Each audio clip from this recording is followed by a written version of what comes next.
Well, let's talk about this. Bourbon, not bourbon specifically, alcohol. Let's talk about alcohol. How does it affect you at this point in time, or does it at all? What are your views on alcohol as someone approaching middle age trying to stay active?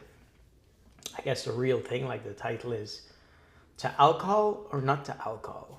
Um, should you be a social drinker versus no drinker, zero, versus severely restricted?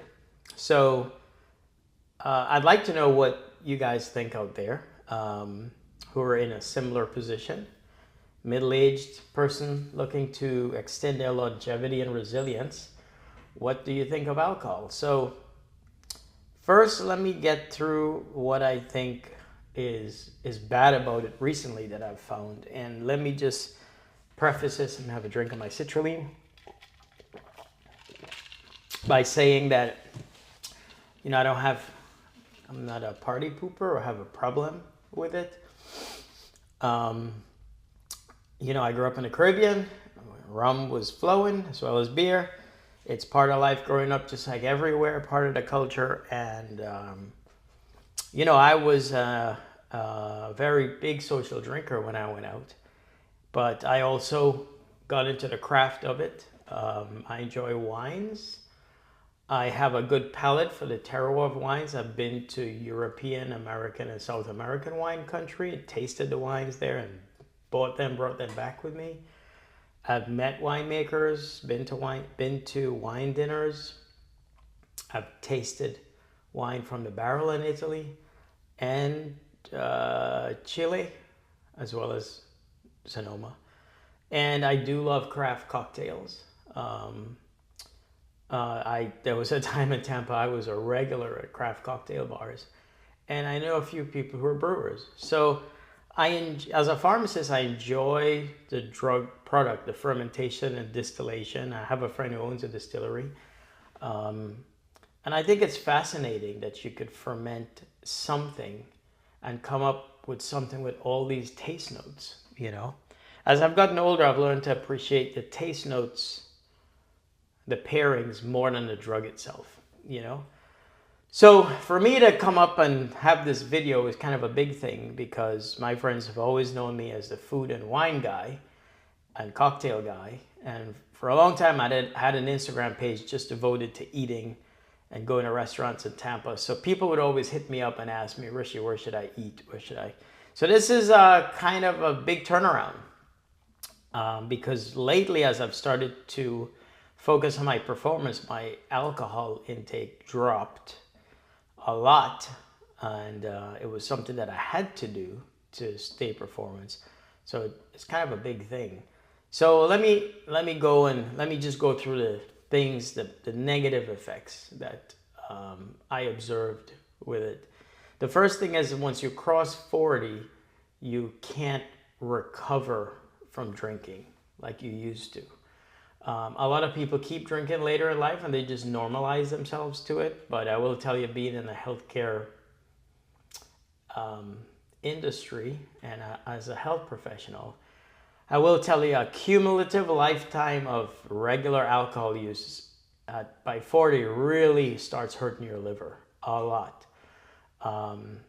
So it's definitely something older people need to back up on. I mean, you can't help it in your 20s. You're trying to make your mark in society. But, and as your life gets better, alcohol use usually goes up. And by 40, it contributes to a lot of the diseases that you have. So I just couldn't recover. And the more I worked out and the more I started putting myself to the limits of my body, if I did go out drinking, it would just set me back a lot. Not just recovering the next day from it, but I would be heavier and I'd have to go hit a nice hard workout just to purge it out of my system. So it took me way longer to recover. It's not just me, other people my age, same thing. Except, it's a poison they still do and go out occasionally or when they go to dinner. But, I actually took it to a whole new level because I was tracking my health metrics. And I realized that when I drank, my sleep was horrible, and I've suffered from reflux for a while. And when I didn't drink, my reflux got better. Also with coffee, but nighttime wine, cocktails, and dinner, bad reflux. And also, alcohol drops your inhibition, so you not only drink more, but you eat more, right? So I quickly realized that when I reduced alcohol to 1 day a week, and the other 5 or 6 days, my reflux was good. Eventually, my snoring and stuff went away, and my sleep got better. So that was one big thing. So eventually, the longer that you go without it, when you do have it, it's a big deal, you know. And so eventually, I had to come to the assumption that this just needs to be a once a week thing for you, and I was very happy with that. Like I said, I'm not completely addicted where I need it, but the only problem is alcohol is very interwoven into our social life. So that starts getting affected. So those are the negatives I had with it. And it's also the type of alcohol. So needless to say, I'm the only, the bad thing about alcohol is it's a straight toxin. Unlike the other recreational drugs like nicotine or THC from marijuana, alcohol is a neurotoxin, and as soon as it hits your body, your liver stops most of what it's doing to clear it. So from a weight loss perspective and nutrition, it's actually detrimental to have this always with your meals, which is odd considering it's completely with our meal and food pairings. But your liver often stops what it's doing to get rid of it. Now, if you're eating carbohydrates, fats, and those require your liver, your carbohydrates, your insulin produce, get your simple carbs into your bloodstream, but anything excess has to be converted to glycogen or fat by your liver, and then your fat that you eat is processed by your liver. So imagine you go out and eat a meal, you're eating, drinking, your liver actually isn't focusing on the food that you're eating to partition it out. Your liver is trying to get rid of that alcohol. So your blood lipids, your blood sugar stays up, and then we just go home and sleep. And when you sleep after drinking, yes, you'll fall under, but your sleep quality sucks. You're not in deep wave sleep, which means you're not producing the hormones and getting into that mode where your body will take all that food and rebuild. So the food gets stored or it stays in your system. And so that's a problem over time. So I really started to feel that. I was running so lean on the drug and performing at such a level where if I went out one night and had it the next day, my weight was already up, So, and also if you're a man on testosterone replacement therapy, or you're concerned about keeping your testosterone level up, alcohol actually promotes aromatization of testosterone to estrogen. So once you're focusing on performance, you really want to lay off of it. But those are the things that I observed, and it kind of pushed me into, well, you kind of need to start coming to terms with this. And, there's like Dry January, and there's a lot of health YouTubers out there, coaches who will say, look, it's not worth it, And to be honest, athletes learn this at an early age. My coach and his brother are athletes, and they don't drink. For young folks, that's kind of rare for me to see, at least for my generation. And, when I was in Muay Thai, the people who were in the fight team, when they had to cut weight for a fight, there was no drinking either. So they were accustomed to it. And they learned moderation. So, what I did was I had to think about completely stopping. The bad thing for me is that I am at this age single, which is a task unto itself, probably a whole other video. But when you're single at late 40s going into 50, the dating pool is very small. So you kind of have to be out there.